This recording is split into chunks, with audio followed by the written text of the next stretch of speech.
I got sick on Mounjaro 12.5. I know exactly what I did wrong. I know better than to do this, and yet I still managed to do it anyway. So let's talk about it. Hey everybody, it's Allie. I'm on a fantabulous weight loss quest, and hopefully you'll subscribe, come along for the ride, because I put out new videos every day. So I got sick. Let's see. I guess it would be 2 nights ago, 24 hours ago. And of course, as soon as I start talking, somebody's going to start barking. I know better than to eat anything that is high sugar or high fat or fried, especially when it comes to dinner. And I also know to stay up right after dinner for quite some time to ensure that I have enough time to digest the food. And of course, I take my digestive enzymes, which are linked down below if you're interested. So here's where I went wrong. I have been craving steak for probably like a week or so. And it's not something that I eat on a regular basis, because I'm picky. And I really only like ribeye steak, which of course is more expensive. So it's like a every now and then type of thing, or I'll get it if I go out to eat, right? It's not like an all-time staple protein source for me.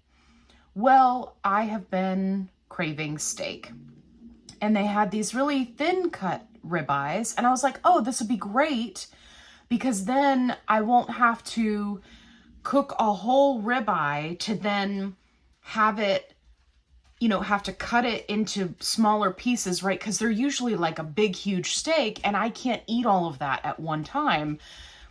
So this way it's still the size of the steak, but it's a thinner cut. And I'm like, oh, this is going to be perfect.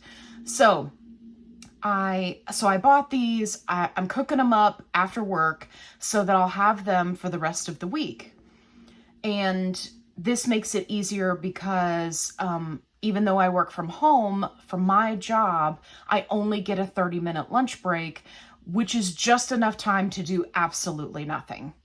So I like to have my lunch ready so that I'm not spending my entire lunch break making my lunch to then have to turn around and try to eat it after the lunch break is over. So, and I also don't like to be rushed when I'm eating because that is something that I used to do when I was significantly heavier. I would eat very, very fast, and I feel like for me personally and the challenges that I struggle with, that's not a healthy option or a healthy mindset to like hurry up and be scarfing down food. So I'm pre-cooking these steaks, right? And my wife comes in and she's like, hey, these look great. It smells amazing in here. It smells like a restaurant is what she likes to say. We live in a very small old house. And so it doesn't take much for the smell to travel. And it was just like, the whole place just smelled like a restaurant. So, hey, we're not barking.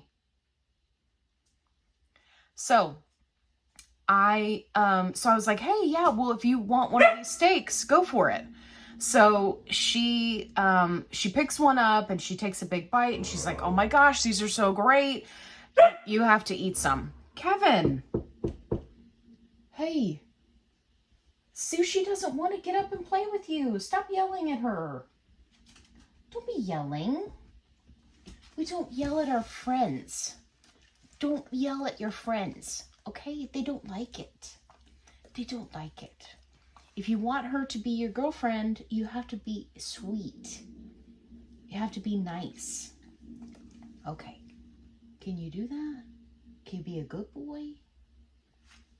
Yes, good boy. Can you be quiet? Yeah, thanks. You don't have to punch me in the face. I love you. Mwah. Okay, go lay down. Good boy. Okay, be careful. Okay, good boy. Go lay down.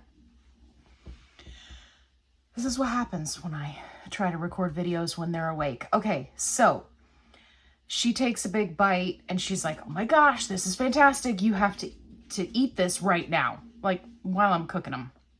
I've just got like assembly line going. It's like raw meat, pan, cook, put it to the side. Raw meat, pan, cook, put it to the side. So I'm like, oh, is it that good? Because I had marinated them and all this jazz.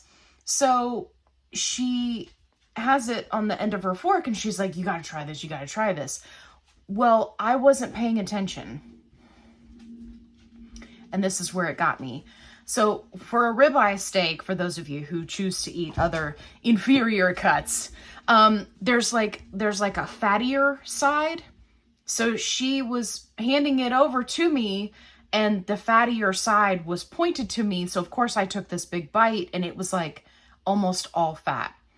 Now, if I had been smart, and this is going to sound weird and like an ED and like diet culture, I assure you it's not. It's just Mounjaro related.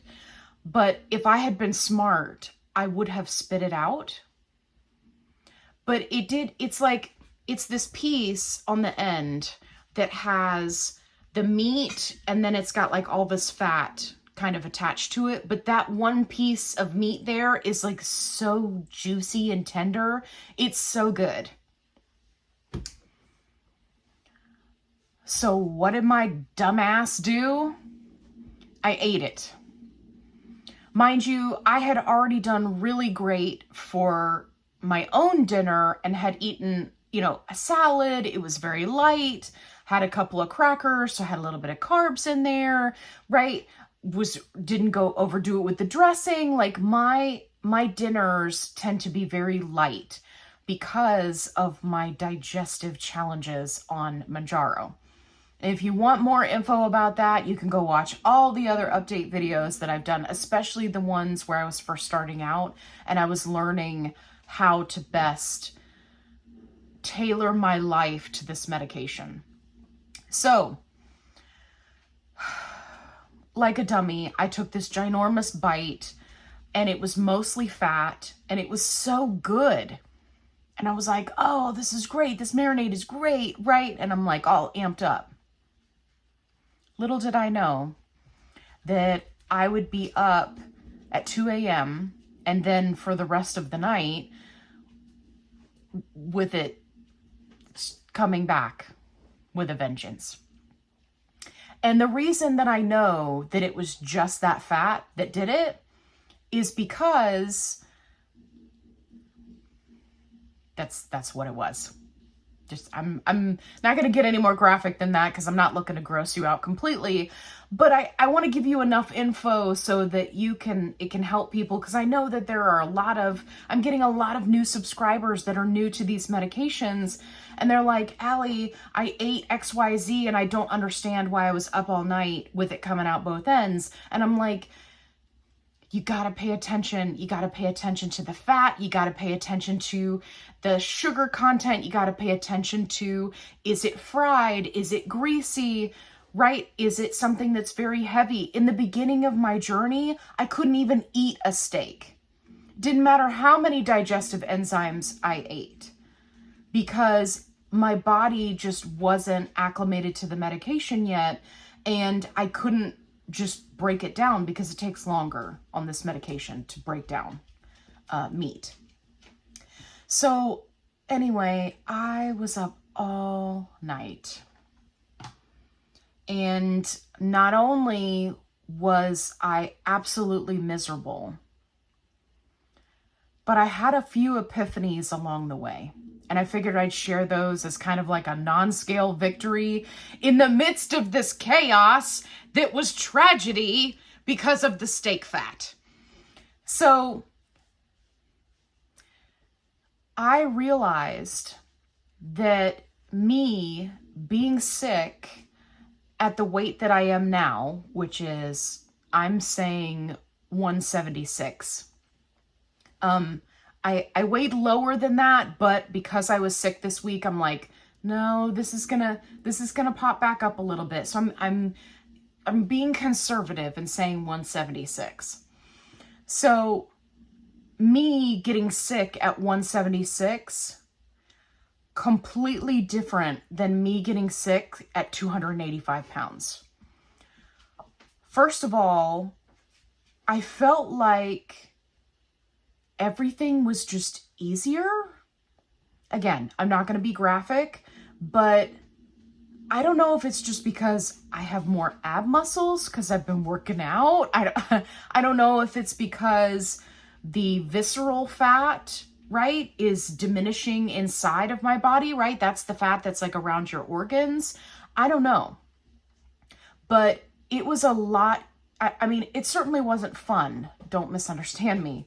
But I was able to be sick for a few hours and then kind of bounce back and be okay. And I was like, wow. And then the next day, which was yesterday, I didn't feel good all day, right? I was drinking the Gatorade. I had a piece of bread. I was just kind of taking it easy on my system. I didn't eat anything complicated or crazy. I didn't do my normal protein shake. I definitely did not meet my calorie goal. I was just trying to survive the day at work.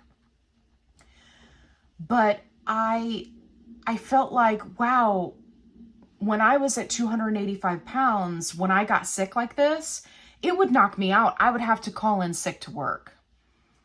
I would not be able to function. I would not be able to concentrate. I would feel so sick to my stomach. Mind you, I felt queasy. I felt queasy all day, which is, par for the course when you don't feel good, right? You've been up all night sick. But I wasn't like debilitated like I had been when I was significantly heavier. It was incredibly interesting and a nice distraction for me when I wasn't feeling well, because I was like, man, I really feel like crap. But at the same token, this is a lot easier now than it was before. And I'm hoping that this is making sense to you guys, because it was completely baffling to me. I had never considered this. I have had a lot of non-scale victories of various kinds. And I have never thought, hey, it's going to be easier on me when I get sick and I'm up all night sick in the bathroom, right? Like, anyway, it was wild. Thank you for watching. If you enjoyed this video, definitely give me a thumbs up. If you haven't already, subscribe. I'd love to have you along for the ride. Make sure you go check out my other update videos, because I have done updates every week on every dose that I have been on where there was something significant to report. And so it can give you a really great kind of overview of what it's like to start out on these medications and what it's like now at 12.5. So make sure you go check out those videos. If you're looking for a positive only support group, I've got you covered. Link is in the description box below. And as always, be kind, rewind.